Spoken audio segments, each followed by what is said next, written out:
There are locations in California where the land appears so wide open it would seem wildlife couldn't possibly have trouble existing and even thriving.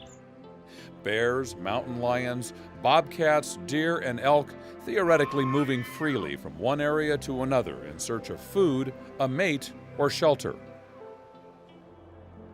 Of course, that isn't the reality of California, not with roughly 40 million residents and more than 16,000 miles of paved roads. Add in dams, canals, and rail lines to the mix, there are plenty of barriers that can prevent wildlife from thriving. What's known as habitat connectivity is critical for maintaining viable populations of wildlife species. Make no mistake, connectivity is essential to life. It's key for us as people. I mean, who doesn't want connectivity to friends and family and social network? Same is true for animals. They need connection to habitat, places to live, to call home, to thrive, food and water. Freedom to roam. I mean, that right there summarizes the whole point of connectivity for animals, freedom to roam. The California Department of Fish and Wildlife is actively engaged in finding solutions to the issue of wildlife barriers impacting movement and has recently updated a report titled Restoring California's Wildlife Connectivity 2022. This report is notable for identifying 62 priority barriers within the department's 6 land-based regions, with 12 of those recognized as top priority barriers statewide.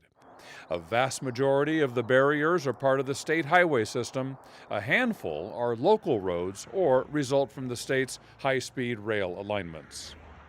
It's really exciting because barriers are one thing that we have control over. They're man-made, and so we can remediate them and fix the issues so that wildlife can move across the landscape. If it becomes isolated, the individuals in the population end up inbreeding, and that ends up over long periods of time causing detrimental effects and can eventually lead to the population dying out.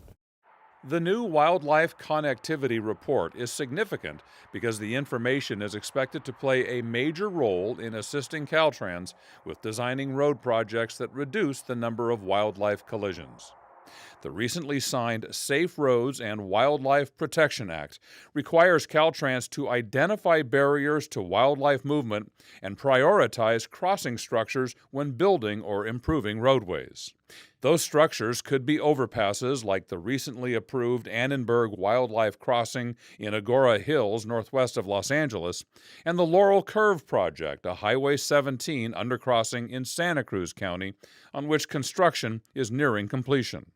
It's increasingly important for Caltrans and all Californians to identify areas in need of improved access for wildlife connectivity. Caltrans looks forward to continuing to be part of the solution. There are many reasons these state agencies are working to identify and reduce wildlife barriers. Habitat fragmentation can lead to inbreeding and genetic isolation for many species. Collisions take a toll on wildlife populations, while often seriously injuring the drivers in those crashes. UC Davis estimated the cost of animal-vehicle conflicts in 2020 to be more than $180 million. California's 12 top priority barriers stretch from a section of Highway 101 north of Eureka in Humboldt County to a piece of Interstate 8 just north of the U.S.-Mexico border in Imperial County. The entire list of barriers with locations and lengths of roadways and the species they impact are included in the new report.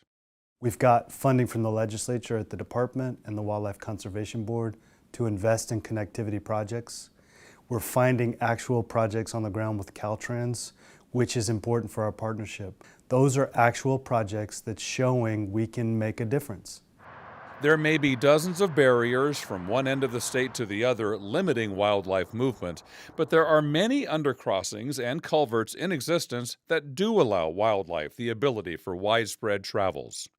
The Western Transportation Institute, based at Montana State University, confirms that current structures, whether overpasses or undercrossings, can be highly successful in reducing wildlife vehicle collisions when they are well designed and placed in areas where animals are likely to cross. The CDFW report on Restoring California's Wildlife Connectivity 2022 is meant to advance that progress by continuing to improve the state's transportation infrastructure to be more wildlife friendly. We can do this. California leads the world in so many ways. Right now, we need to become the leader on wildlife connectivity projects.